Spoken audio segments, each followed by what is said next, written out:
Yes, am I right? Okay. Okay, so back to another week.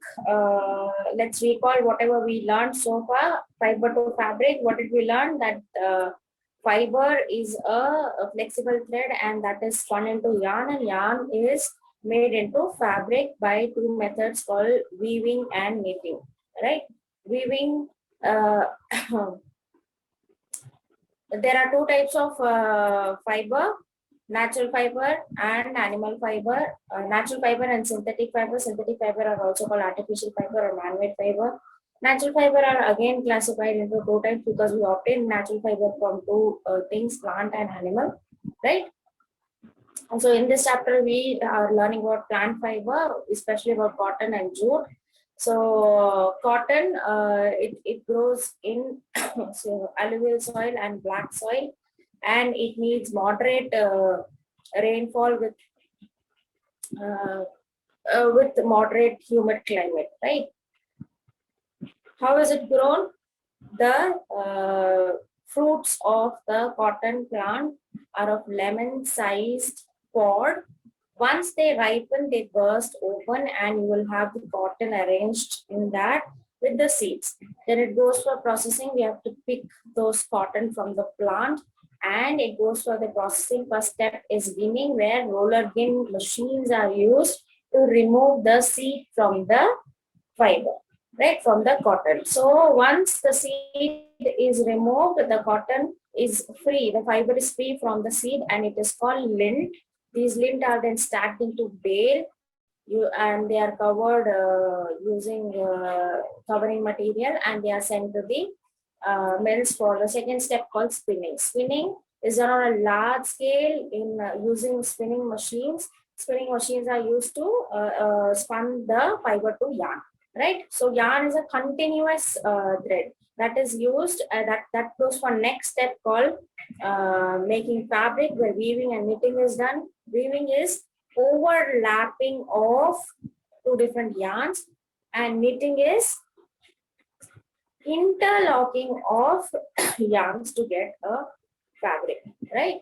um, Weaving is done using machines, power machines called electric machines called power looms. It is also done manually, which is called hand loom. Okay, so that is the process of converting cotton fiber to fabric. Then jute. Jute grows in alluvial soil. It needs plenty of rainfall. It grows in standing water. It needs humid climate. The major the state which produces almost 50 percentage of the jute is West Bengal, right? And India is the largest producer of jute. Yes. Jute plant grows in standing water. Once they start flowering, in the flowering stage, the stems or the stalks, stem and stalk both are same. It is cut and it is soaked. It is tied in bundles. It is soaked in water for 3 weeks. When they soak it in water, it becomes soft, and it is separated. The fiber is separated manually. Okay, by hand it is separated, and it is thoroughly washed in running water and sun dried. Then that is sent to the mills for making use of it. It is a biodegradable fiber. It is eco-friendly. It is cheapest fiber. It is used for making mats, carpets, bags, clothes. Right? Cotton is very durable, light in weight. I mean, light, very light. It is skin friendly. It doesn't causes any kind of allergies on our body, right? Cotton is used as filler for pillows, for mattresses. It is used for making bed sheets, cotton textiles, paper. Then it is used for making many other things, right? Yes. Now coming to the next one, which is coir. So for that, I would quickly share my screen, and it's a kind request to everyone that you will not do anything with your screen, right? So let's move.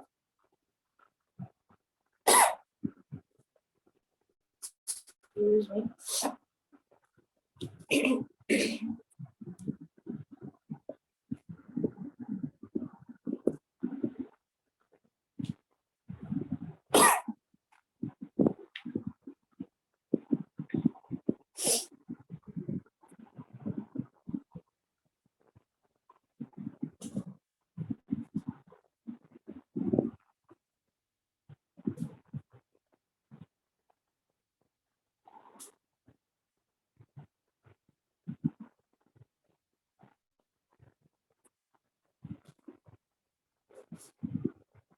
Yes.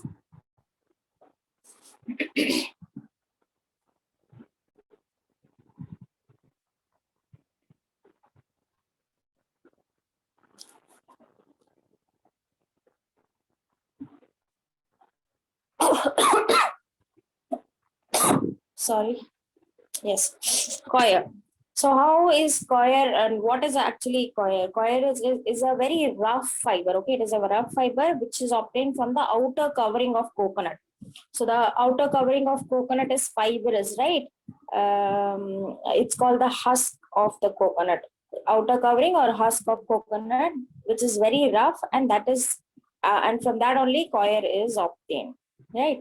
Usually, coconuts are left in water for few months. When we leave it in water for few months, it becomes a little soft. It becomes easy to remove or to separate the fiber by hand. Then the husk is separated from the nut, that is from the coconut. The outer fibrous husk is separated. It is beaten with wooden mallets to get the fiber. So using big wooden mallets, they will beat and they will separate the fiber. The fiber obtained is then spun and it is dyed and is ready for weaving.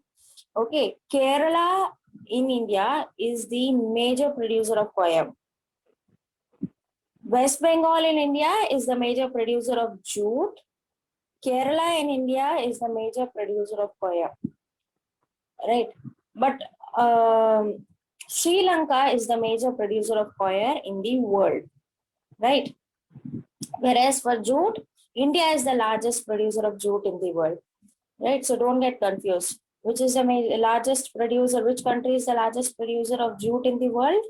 India is the largest producer of jute in the world, where 50 percentage of the jute is raw jute is produced by West Bengal. Sri Lanka is the major producer of coir in the world, right? But if I ask you, it is an important objective question. Okay, which state in India is the largest producer or the major producer of coir? Kerala. Okay, coir is as it is made from the rough. It is rough fiber, right? It is made from the husk of coconut. They are waterproof and they are resistant to damage by seawater. Now, seawater, you would have noticed if you go to beaches, if you play in beach, what happens? Your clothes will get will get torn or will get some salty marks. Like you cannot use it later. Especially it happens with cotton. Okay, you will get that salt water marks and all. You will not be able to use it because salt water, like it will almost churn out the cotton. But coir is waterproof. It is resistant to damage by seawater, so it doesn't get damaged by seawater. Okay, it is used. That's why it is used for making packaging materials. It is used for making ropes. It is used for making big mats and big brushes. Not the toothbrush which we use. It is used for making the other brush like shoe brush and the brushes which are used for dusting our houses, cleaning, which we use for cleaning purpose. No, those kind of big brush. But very important thing, it is used for making packaging material. Okay, and it is also used as a stuffing in mattresses and pillows. Yes, you heard me right.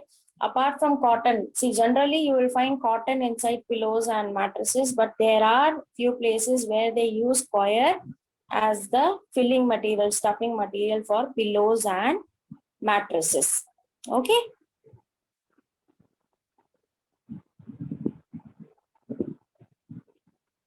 Emrit ma'am?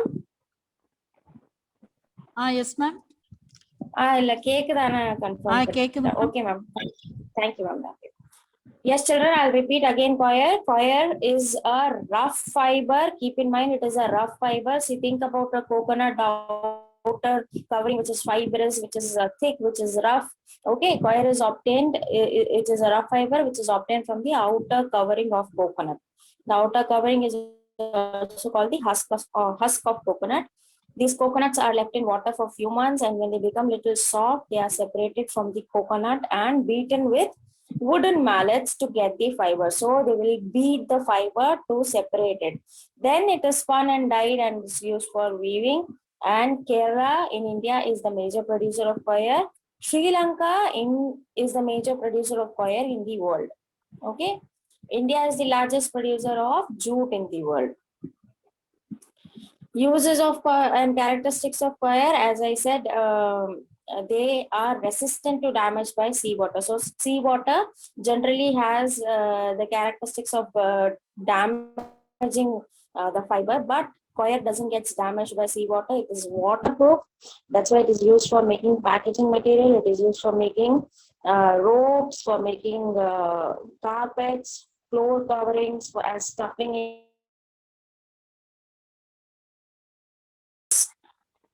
So flax is a type of fiber. Flax fiber is obtained from the stem of flax plant. Okay, so here you have the picture of flax plant. Can you see these light violet or maybe no lavender color flowers? These lavender color flowers, these plants are called flax plant, and the fiber obtained from this plant is called flax fiber. Okay. It is used to make a special type of fiber called linen. Okay, these linen cloths are very shiny, very lustrous. They are very soft to touch. Okay, so the fiber which is obtained from flax plant is called flax fiber, and linen is made from this fiber.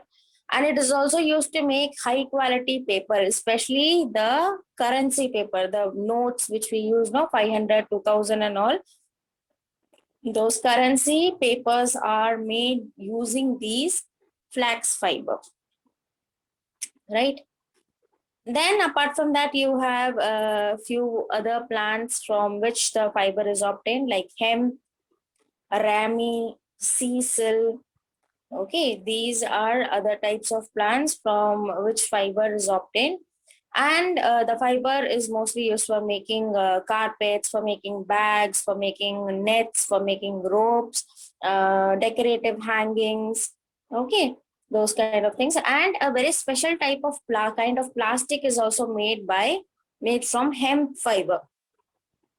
Okay, plastic, yes.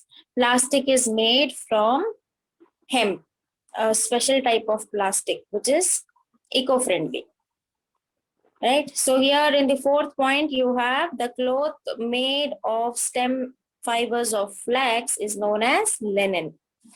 Linen, like silk, like cotton, now it has it is the most attractive things nowadays in the field of textiles. Linen are, because they are very soft, they are very comfortable, they are skin friendly, right? So linen is the cloth made from the stem fiber. Like you remember, we learned khadi and denim are kinds of clothes made from cotton, like that.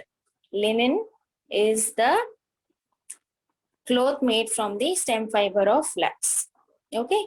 Linen is also used for making bed sheets, for making high quality carpets, ropes, bags, and nets. Okay. So these are the other types of plants from which the fiber is obtained. Major plant fiber which you are learning in this lesson is about cotton and jute. Okay, so we learned the processing, how it is processed, how we get the fabric from the fiber. Apart from that, we learned about coir, we learned about flax, we learned about hemp, rami, and sisal. So these plants are also used to obtain fiber. Okay. Now coming to animal fiber. So this is all about plant fiber. So we learned about cotton, jute, coir, flax, and apart from that, we came to know that hemp, rami, and sisal are also the plants from which fiber is obtained, and they are used to make special type of plastic. Ropes are made, carpets are made. So that was all about the plant fiber. Now we are moving on to the animal fibers. So animal fibers, silk and wool. See, first important thing to remember is animal fibers are rich in protein. Okay, they are called protein fiber. So now we'll start with silk. Silk is a natural fiber that is obtained from the cocoons of silkworm. It's a natural protein fiber. So this is a very important point to remember. Wool and silk both are protein fiber. Okay. Silk is a natural protein fiber, some forms of which can be woven into textiles. The protein fiber of silk is composed mainly of fibron and is produced by certain insect larvae to form cocoons. Now, I think you all would have learned about the life cycle of silk moth in your fourth standard, right? So we know that what happens. The female silk moth will lay nearly 300 to 400 eggs, and then okay, first important thing which you would have learned is what is sericulture. What is sericulture? Rearing of silkworms on a large scale to get the fiber is called sericulture, right? So during the silk production, during sericulture, what happens is the female moth will lay nearly 300 to 400 eggs at a time, and then those eggs will be kept under favorable conditions to get the best hatching. Then the larvae or the caterpillar comes out, and then it keeps eating the mulberry leaves. Then after a few days, a few weeks, after I think 3 to 4 weeks, it will start covering itself with a fibrous layer, right? So that is called pupa stage, where it keeps on weaving a net around itself, and it will cover itself. And that will be there for I think 1 or 2 weeks, and then from those cocoons fiber is obtained, right? I hope you remember what you learned in your fourth standard, right? So the protein fiber, as I said, silk is a protein fiber, and mainly it has the protein called fibron. Okay, and it is obtained from the cocoon of silkworm. Now there are different types of silkworms which produce different silks. Some will be very shiny, some will have a dull appearance, but mostly they are all very soft and lustrous. Okay. So there are different types of silks which are found all over the world, especially in India. You have different types of silks like Muga silk, Tussar silk, Khosa silk. Okay, these are all produced from different silk moths. Okay, each silk moth will give different kind of quality. Mulberry silk is the most common silk moth. Now this is the most common. Mulberry silk is the most common silk moth. It eats the mulberry leaf. So the rearing of these worms is done on mulberry trees. See, these are all different types of silkworms found in India. Mulberry silk, Eri silk, Tussar silk is obtained from Tussar. See, these are all different types of silk moths. Yes, processing of silk. Different steps are involved in the process. The process of obtaining silk is called sericulture. First step is rearing of silkworms, then reeling. Reeling is after we get the cocoon, it is put in hot boiling water, and the thread is unwound from the cocoon by using a special type of machine without damaging the fiber. So that process of removing or unwounding the fiber from the thread from the cocoon is called reeling. Then it goes for dyeing and spinning and weaving. Okay, so these are all the steps involved.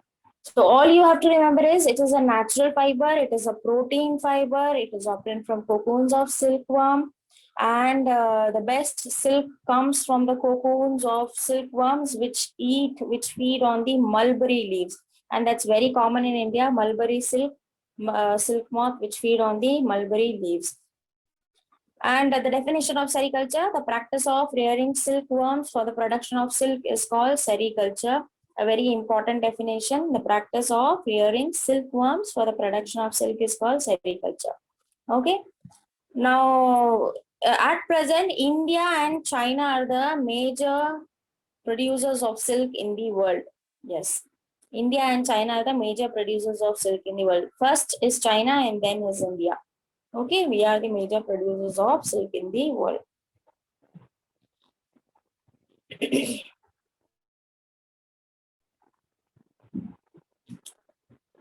There's a small interesting story behind silk. Long before, many centuries ago, a Chinese empress, she was having a cup of tea, and she found something fell into her cup of tea. It was a cocoon. Okay, when she took the cocoon out, and when she started unraveling the thread, she found that it was coming as a continuous thread, and it was very soft, it was very shiny. She was very impressed. She was like, this is so soft and this is so shiny. Definitely, if we weave fabric from this type of fiber, it will give a very, very uh, a rich look. So she immediately told her husband, she told the emperor that, see, look at this thread. This looks very shiny, and I think we should rear the silk moth to obtain this fiber. And like he immediately did that. Then mulberry trees were planted, and they started rearing silkworm to get the silk. And for many years it was kept as a secret. They never told to the other countries that this is obtained by such method, by rearing the silkworms. They did the trading of silk. It was very costly those days. Still it is costly, but those days it was very costly and very, very good quality of fiber. So they used to trade the fiber. Then one of the princes from the kingdom, she revealed the truth to the country after many years. Then people in the other countries also started doing it. Okay, so this is about small story about silk. Now coming to the next animal fiber, and next protein fiber, which is obtained from the sheep. Wool is obtained from the fleece of sheep. What is fleece? Fleece is the hair. Okay, it is the hair. We don't call it as hair, we call it as fleece. Fleece of sheep. And it is not only obtained from sheep, it is also obtained from many other animals like goats. Yes, there are a few breeds of goats which are very hairy, which have thick coat of hair. Then it is obtained from yak, it is obtained from rabbit, it is obtained from camel, it is obtained from different breeds of camel like llama, alpaca, which are found in South America.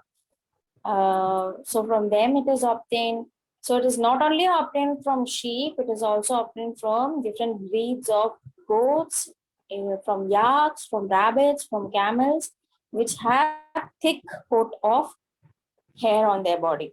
And you find them in the mountainous regions. Okay. Wool is a textile fiber obtained from sheep and some other animals, including Kashmir and Mohair from goats. So these are the names of the wool which are obtained from the goat, Kashmir and Mohair. It is a Kuwait from musk oxen, Angora from rabbit, and other types of wool from camelids. Okay. Now, now there are few steps involved to remove or to get the fabric from the fiber, how to get the woolen fabric from the fiber. So fleece, the hair is very important, right? So which is converted into the fabric. Now this fleece has to be removed from the body of the animal, and it doesn't harms the animal. It is almost like how we go for a haircut to the salon, like that. Using special type of machines, they will remove the hair of the animal. it will not at all hurt the animal. Okay, they'll remove it, and that process of removing the fleece or removing the hair from the body of the sheep or body of some other animal using special type of machine is called shearing. Okay, in the second point, you have the definition. The process of removal of the woolen coat or fleece from the animal is called shearing. Okay, so very important definition. It is called shearing. So with this, I will stop. The other points we will discuss tomorrow. One second. So any doubts in today's class?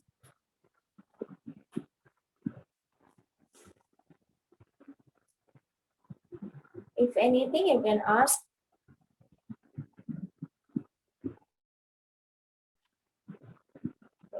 Okay.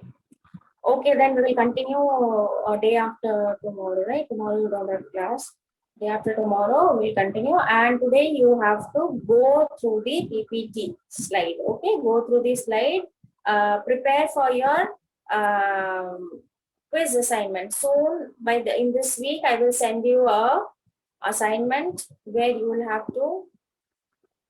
Everybody has to do it, and that will be taken as one of your internal marks, right? Okay, so read and prepare notes. Try to find questions and try to find the answers of those questions. Okay, so keep preparing, keep reading, keep writing to improvise yourself. Okay, children. So we'll continue. Take care till then. Bye.